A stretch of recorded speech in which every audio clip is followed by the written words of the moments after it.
L'initiative de ce festival, nous l'avons fait parce que nous avons constaté que la commune des Parcelles Assainies regorge de pas mal d'entités ethniques à son sein. Par rapport à ça, nous avons dit qu'il y a quand même des choses à faire dans le domaine culturel. Ça, c'est la deuxième édition. La première, c'était en 2022. Cette fois-ci, nous allons le faire encore. Mais en fait, nous devons le lancer, ça fait très longtemps. Nous devons aussi informer les gens très tôt. Mais avec les élections, nous avons eu quand même pas mal de soucis à ce niveau. Raison pour laquelle aujourd'hui, il y a pas mal de personnes qui nous disent que vous devez quand même nous l'annoncer très tôt. Mais puisque c'est une élection anticipée, donc raison pour laquelle nos calendriers et l'information, la manière dont on devrait le faire, ça n'a pas été fait. Mais quand même, l'essentiel pour nous, c'est de ne pas sortir de cette année sans pour autant faire quoi que ce soit sur une compétence transférée dans notre domaine. Aujourd'hui, cette diversité culturelle dont on parle, qui quand même répond aujourd'hui à notre problématique au niveau de notre commune, et que la commune, comme je le dis, regorge pas mal d'ethnies. Donc il est impératif quand même que ces différentes ethnies puissent se connaître, se mouvoir ensemble.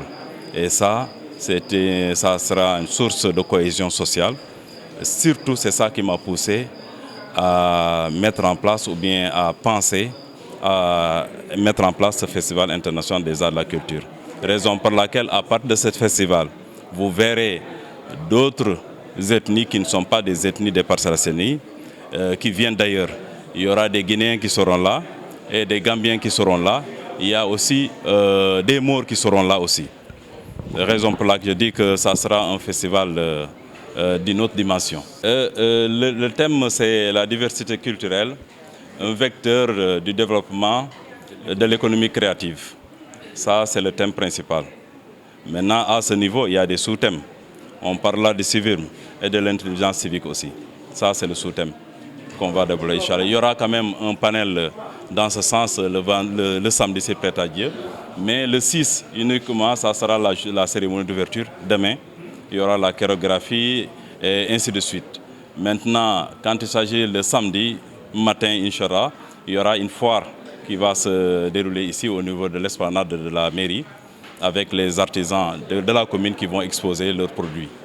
Et ensuite, il y aura un panel au niveau de la salle de révélation.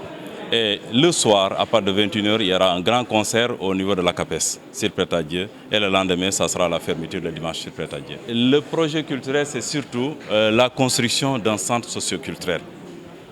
On trouve anormal et inacceptable qu'une commune d'une telle dimension ne puisse pas avoir de telles infrastructures en son sein. Et ça, c'est notre bataille pour que ces acteurs et ces artistes, ces jeunes puissent avoir un lieu dans lequel ils peuvent se mouvoir tranquillement. C'est l'ancien espace qu'on va reprendre. Cet espace, on l'a occupé provisoirement, que les gens comprennent que c'est occupé provisoirement. Mais l'objectif, c'est de construire un centre socioculturel. Tout dépend maintenant du financement qu'on va recevoir, mais quand même, nous avons quand même l'appui du ministère de la Culture et surtout de son secrétaire d'État qui nous a dit qu'il va nous appuyer, ainsi que le ministre Khady Gueye Ndiaye qu'on a rencontré. Il va nous aider vraiment à construire ce centre socioculturel ici prêt à Dieu.